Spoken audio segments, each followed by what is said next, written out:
To Nittany Nation Overtime. And welcome into Nittany Nation Overtime. I am Jack Washer. Let's meet the panel for tonight's show. From left to right on your TV screen, Mark Brennan from FightOnState.com and Lions 24/7, Neil Rudell from the Altoona Mirror, and Shane McGregor, former Penn State quarterback and current Central Cambria head football coach. Gentlemen, thank you so much for joining. Well, as our longtime scribe Neil Rudell says, don't bury the lead. Penn State will not be going to a bowl game this year. They declined an invitation. Neil, were you surprised by this move from the program? Well, in one way, a lot of the players leading up to the game had indicated, the seniors, the leaders, that they would play. They seemed like they wanted to stay together. But I think they were just sort of saying the right things in leading up to the last game. It doesn't overly surprise me because, you know, you're talking about them having to go in some faraway place, probably, again, without fans and families, and who knows, all the uncertainty in trading it for a month off. And, you know, I don't know that it was going to get a whole lot better than it got yesterday and this last month. So, no, I'm not really surprised. Yeah, from a media perspective, last year at the Cotton Bowl, we had the wall of snacks in the hospitality suite. This year, I think it would have been the wall of condiments in the Duke's Mayo Bowl. But listen, I think you really have to look at what these players have gone through. Yeah, everybody in the nation has gone through a lot of the same things. But the one thing for Penn State, you look at the job they did with the COVID and avoiding it, and going above and beyond and taking every single measure. Not everybody did that. So what these players had to go through with all that, if their vote was to not go to a bowl, completely respect that. Let them go have some time with the family, look ahead to next year. Shane, what do you think from a player's perspective? You know, I'm going to let you rewind your brain back about 8 years.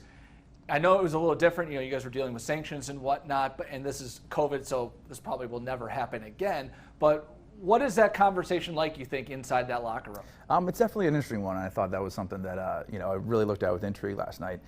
From a player and then now a coach's standpoint, you treat games as almost like sacred experiences, things that you only get so many of, no matter how many levels of football you play. But at the same time, with what these guys have been through, and from a player's point of view, I mean, these guys, football is not just a fall sport, you know, in Division I at Penn State. It is a year-round sport. So they've been there through the summer, through the fall. There was no Thanksgiving break.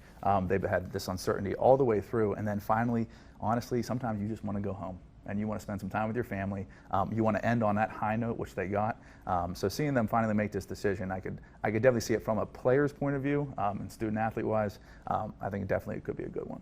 Mark, Neil, do you think, you know, as we've talked with Franklin week after week, and he talks about how much he misses his family, do you think that played any sort of factor into the players deciding not to go to a bowl, just because he's talked about it so openly? And, you know, yes, the players haven't seen their families, but literally Coach Franklin's family has been away from him, and all the other coaches' families, I believe, are in, you know, State College or the surrounding area. So do you think that kind of played into anything when they kind of made this decision? Do I think he overtly said to the players, hey, please help me out? No, I don't. But I think those players, and I talked to a couple of them after the game yesterday, and they definitely get, Lamont Wade said, Lamont Wade has a little one of his own, and he said he definitely understood how difficult that was for Franklin. So I don't think that he went in politics, but I would imagine, you know, they care for their head coach and they knew what he was going through.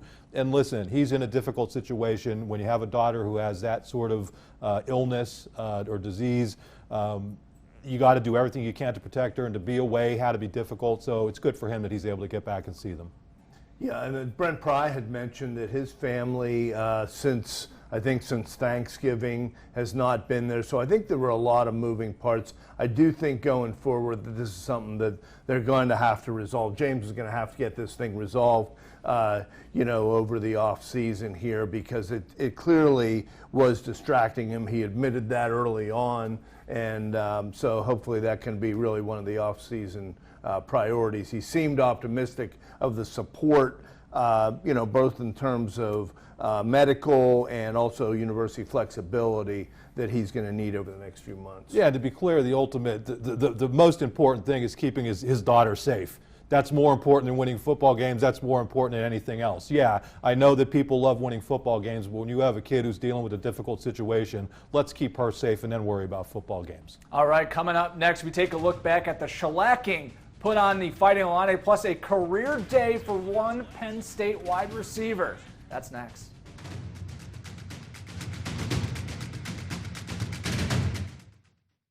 You're watching Nittany Nation Overtime on WTAJ, your Nittany Nation station. Tonight's show is brought to you by Joel Comfort Toyota.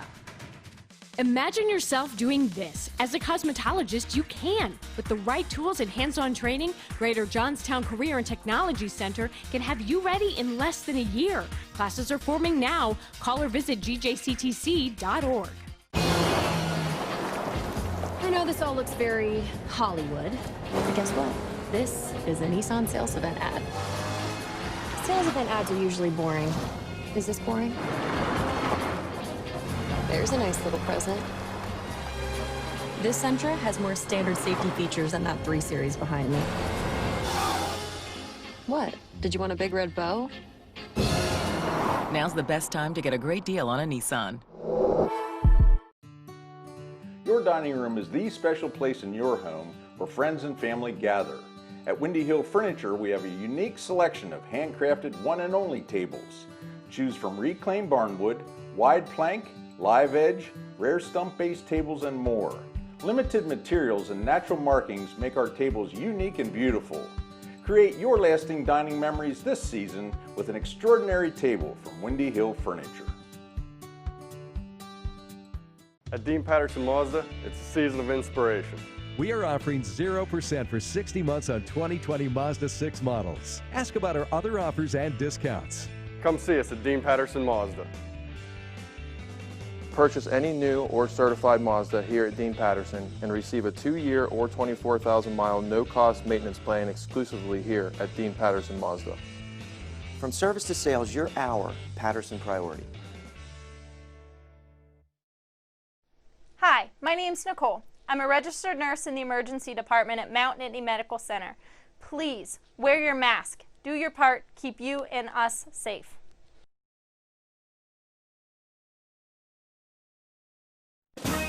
You're watching Nittany Nation Overtime. Welcome back to the show. Let's actually get into the game yesterday. Penn State shellacks Illinois 56-21, although the first quarter we thought we were in for a nice little shootout and whatnot. But Jahan Dotson, what a game and what a year he's had.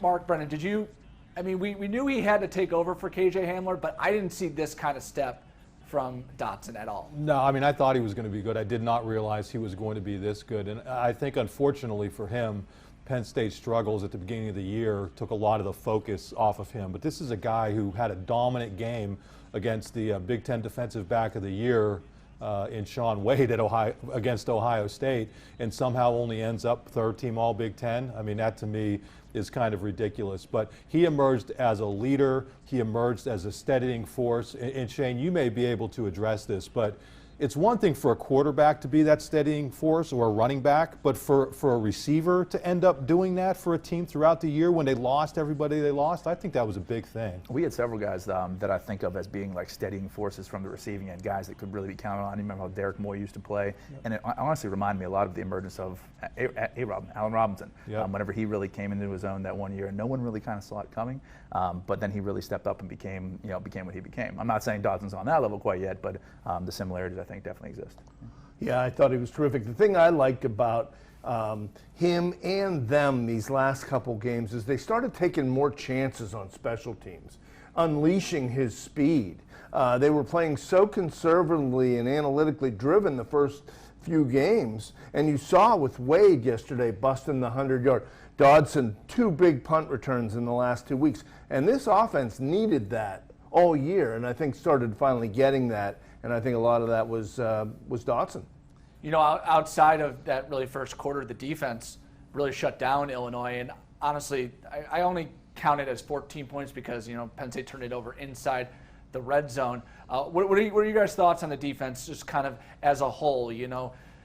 It's been like we talked about it before. They take a while to wake up, but when they do wake up, it's a very scary unit, and it's one that doesn't yield a lot of points.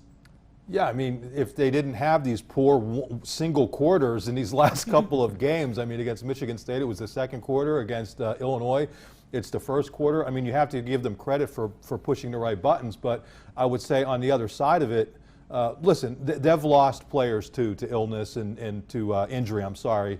But if you do that against the better teams in the Big Ten, it could be a much different story. You could be in a much bigger hole. But to Brent Pry's credit, he did push the right buttons in the second half of both games. They dominated. Yeah, we're going to have a postseason show where we drill down a little further on what some of the things that need addressed in the offseason. And I think clearly that's one of them.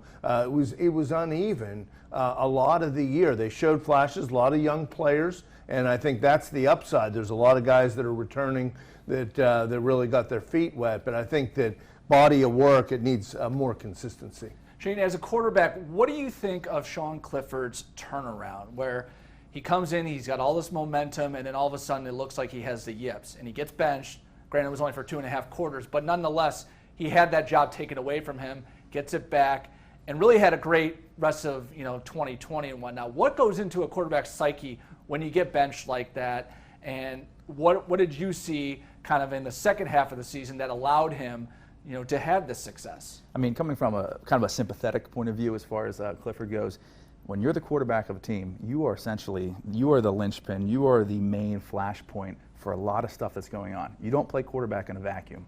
All right, you are at the epicenter of this ecosystem of a football team. So when you got guys missing on defense, you lose your go-to running back, both of them actually within the first week, and also you're breaking in time with a new OC. I mean, that's going to take some things to do. Also, too, I think people often don't talk much about the difference in the structure of the season. Rarely ever are you going to play the top 2 teams that you're going to face right off the bat. You might face a 1AA team or a nice little warm-up game that you can get your feet wet a little bit, get things used to. So what I really liked about Clifford, though, is as he went further on, it didn't look like there was any sort of immaturity, no negativity as he got benched, because you really reveal your character whenever you're going through some adverse times. So for him to do that and then finally get into a spot where he was playing well down the stretch, I think that gives some momentum to what started as a not very good season. I told you guys he was going to do a good job. We got younger, he's more handsome. We should have him in. No, getting more handsome wasn't much of a challenge. The bar was very, very low. In terms of, no offense to our other guests and whatnot, but no, I mean, but I want to pick up more on that, Shane. Like, do you think it helps a quarterback where? I'm not saying he didn't win the job in 2019, but like when Tommy Stevens leaves, it's pretty much like, unless, Clifford forgets how to play football, he's going to win that job. So like kind of, almost, nice little kick in the butt and whatnot for Franklin. Do players and, specifically quarterbacks, do they need that sometimes when, it's not like they don't have that hunger, but they kind of need that motivation, put back into them? Oh, it brings the best out of you. It brings the best out of you when you have that kind of, you're all together, you're in that quarterback room all the time, but a healthy sense of competition, if handled well, can make people play better. And you saw with him, I thought he handled it well going through that. He had his own sets of errors. I think you could see some fundamental breakdowns, whether it was decision making and also even just fundamentally getting the ball there in some stances. Didn't get well, but I mean, I thought last night was a microcosm of doing really well as far as distributing the ball. Almost like a point guard does, as far as getting it to the right guys in the right time. Nothing, too earth-shattering or life-changing, but get it to your playmakers and let them do their thing. You know what else we saw, though? And we rarely see displays of emotion from James Franklin on the sideline. But when Clifford fumbled, Franklin, I don't know if it showed up on TV as much as it did there in the stadium, Franklin went after him. And he went after Levis after a poor decision later. And what is that telling you? That they realize how important this turnover situation is. I mean, I don't want to say it was that simple, but it really was kind of that simple. So the fact that Franklin was really laying into him, even after he'd been playing well, over that turnover tells you something. Yeah, I agree with that. I think he coached them hard, and he was coaching them for next year. Because both these guys are presumably still going to be in the mix of where it's going. You open up with Wisconsin, and then you have Auburn in the first 3 games. And I think Ball State might be the second game, and they won a championship. So I think he was coaching them toward next year. All right, coming up next, we dive into a little, we tie up some loose ends, I should say. Did the College Football Playoff Committee get it right? And what's our guest been up to since leaving Happy Valley? All that next. You're watching Nittany Nation Overtime on WTAJ, your Nittany Nation station. Tonight's show is brought to you by Joel Comfort Toyota. Now is the time for a new bath from Bathfitter. Every Bathfitter bath is installed quickly, safely, and beautifully with a lifetime warranty. Go from old to new, from worn to wow. The beautiful bath you've always wanted, done right, installed by one expert technician, all in one day. We've been creating moments like these for 35 years, and we're here to help you get started. Add beauty and value to your home or business with interior decor chips from Mount Union Lumber and Supply, as seen on Studio 814. Interior decor chips are decorative, three-dimensional seamless system that will add protection and style to your interior living space, garages, and business flooring. The non-slip texture is chemical resistant and easy to clean. Mount Union Lumber and Supply showroom has a variety of colors of interior decor chips. Come in to complement the color scheme of your home or business. I know this all looks very Hollywood, but guess what? This is a Nissan sales event ad. Sales event ads are usually boring. Is this boring? There's a nice little present. This Sentra has more standard safety features than that 3 Series behind me. What? Did you want a big red bow? Now's the best time to get a great deal on a Nissan. Hey, it's me, Sarge. I'm ready to have a vacation every weekend at the lake with the people I love and to be in the great outdoors. My family at Chi Beaver Boat Center can hook you up with a new crown line that has a new hull design, designed for speed, or a new Avalon pontoon for your next adventure. Visit ChiBeaver.com and let my family help you have a vacation every weekend at the lake. Wait for me, I'm coming too. You're watching Nittany Nation Overtime. Welcome back to the show. We want to check in with our guests right now. As someone who co-hosts Sports Beat, I know Shane McGregor is always at Central Cambria, but what have you been up to? How's the program doing, and how was it this year in COVID times? A little different on the high school end than it is at a Division I powerhouse like Penn State in terms of resources and whatnot. I've been okay. I mean, it's definitely been a season that you're never going to forget. It was something that you had to deal with the whole way through. All these different challenges to kind of navigate, whether we were even going to play at all, and then having games canceled. So we had a good season. We went through some rough runs the last few, but had our first winning season in a long time, and then navigating that. And also, I'm a 9th grade English teacher there at the high school as well. So navigating the whole virtual school thing has been interesting. That's for sure. Well, it's good to see you back in the area, Shane. Thank you. Yes. All right, guys. Let's put on our hot take hats. If you've been living on the internet, you've seen there's been a lot of anger over the playoff, and it's not college football without a little controversy and whatnot. So did the committee get it right with the 4 teams? Alabama, Notre Dame, Clemson, Ohio State. Are those the best 4 teams in college football? Yeah, I mean, I guess Texas A&M could have had an argument, but they were pretty much, blown out in a game against the best opponent that they faced. Notre Dame, on the other hand, actually beat Clemson, albeit without Trevor Lawrence, and then was kind of blown out as well. So I think they had that slight edge. Ohio State, I was thoroughly unimpressed with Ohio State against Northwestern. I thought Ohio State looked great against Penn State in some of those games early in the year. Was surprised about Justin Fields, but honestly, I don't know that they could have done a better job of getting 4 teams in this season. Yeah, I know a lot of people talk, and to have an 8-team field would create more interest. It would give the Cincinnatis of the world an opportunity. It does come off like an old boys club that they're not going to let the outliers in. But really, there's 2 teams out there that would be a national championship game. We'll see. Notre Dame's a 20-point underdog or close. We'll see if Ohio State can look better. They certainly didn't yesterday. Now they're going to try to doctor the rules to get Olave back sooner if they can through the COVID protocol. So I don't know. If Ohio State's playing their best, they can play with anybody. So we'll see. I think the interesting thing looking forward too is what is best. Can we define that? Because is that the eyeball? What's the eyeball test? What is the best team? Is it the most deserving team, like on paper, like what they've done, or like how do we define that? I think going forward, that's going to be the main question as far as trying to make this thing a little better. Shane, do you think if they do expand to 8 teams, do you think from a player's perspective, like everyone's thinking, all right, you lose 1 game, our season's done, or you lose 2 games, but with 8. There's a chance that now you can get in, or do you think that kind of waters down the regular season where people always say college football is the best regular season in all sports because every game matters? Well, I think it's also kind of the college football season still, once we went to the mega conferences several years ago, you kind of cheapen or you at least complicate conference title games. the regular season. You don't play everybody in your own conference. Okay, so how can you get a true champion? All of that kind of all together, and then throw in all of the complications from COVID all of this year. It's made for a big, I don't know, I won't say mess, but definitely a complicated situation. Your guys' thoughts on Brett Bielma, who is now back in the Big Ten after being at Wisconsin for a while, went to Arkansas, did not have much success, been with the Giants, but now back in the Big Ten West in Champaign. He was actually at the game yesterday, believe it or not.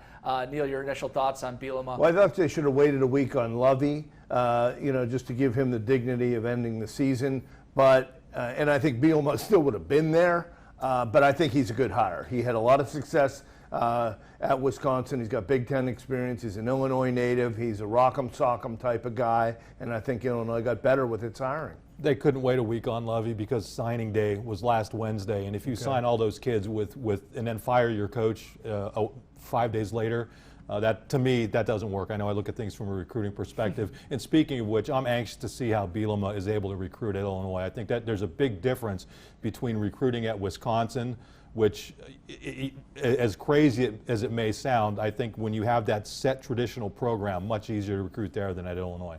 Mark, you brought up recruiting. I want to get your quick thoughts. The recruiting class, I don't think people are going to say it's Penn State's best recruiting class. They have the transfer portal, but overall, at least recruiting in the state, I think everybody across the board feels that they did not do a great job in this cycle. I don't know what it's looking like for next year, but how would you assess how they did this with the recruiting? Yeah, including them. I mean, you have to recruit better in Pennsylvania. You have to be able to get the Rucci kid, who's kind of a legacy.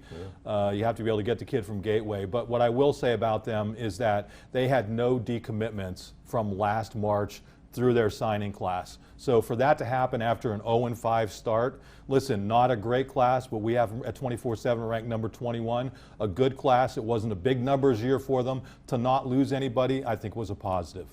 All right, coming up next, we crown our Nitwit of the Year, and it came down to one play. We'll talk about that next.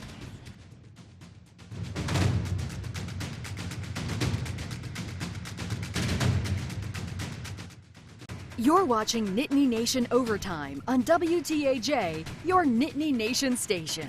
Tonight's show is brought to you by Joel Comfort Toyota. Do you have any idea how your mattress affects your body and how well you sleep?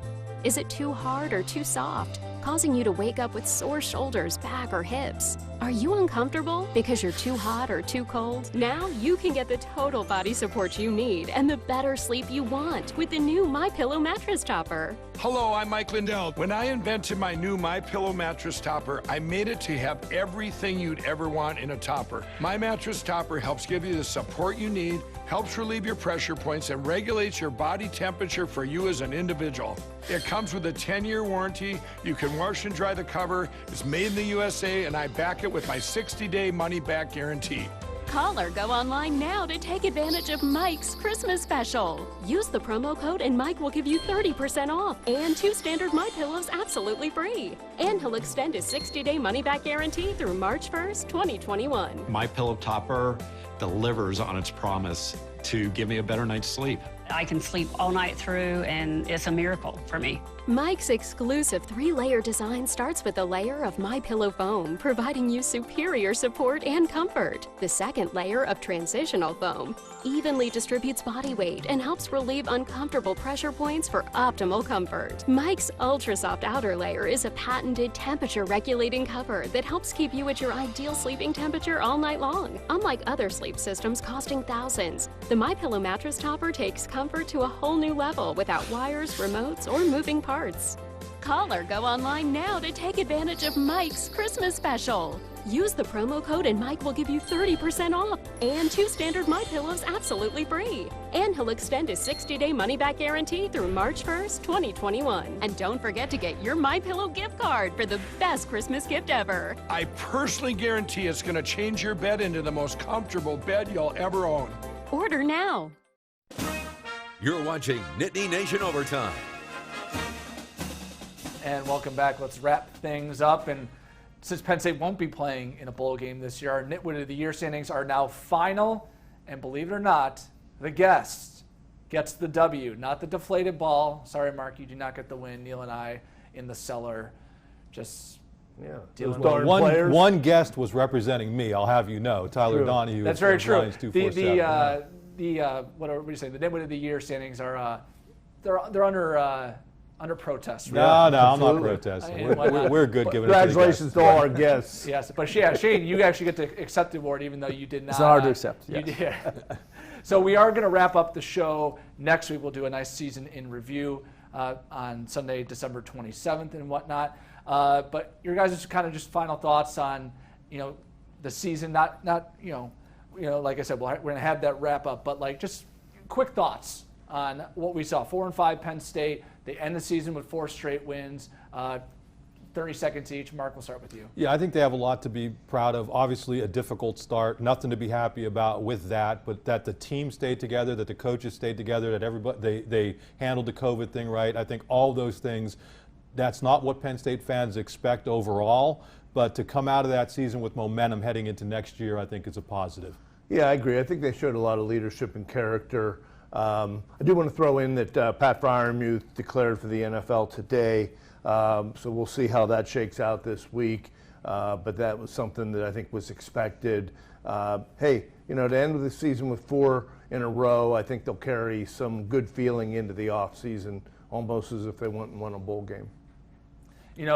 Shane, as you kind of look at next year's team, since you probably will not be on the show next week, what do you see in terms of this momentum? You can talk about the what and whatnot, but what do you see going into next year? I think it can be huge. Whenever you see a lot of Penn State teams have taken momentum and run it through into good off seasons, and who knows what the off season is going to look like this year. Who knows who's going to be playing where next year. But I think it could be something definitely look forward. As far as navigating the current climate, I thought they did really well with it. They played all the games, and that's the most baseline of everything. And then just seeing how it goes forward is going to be definitely an interesting thing. All right, that is our show. We'll see you next week as we wrap up the season.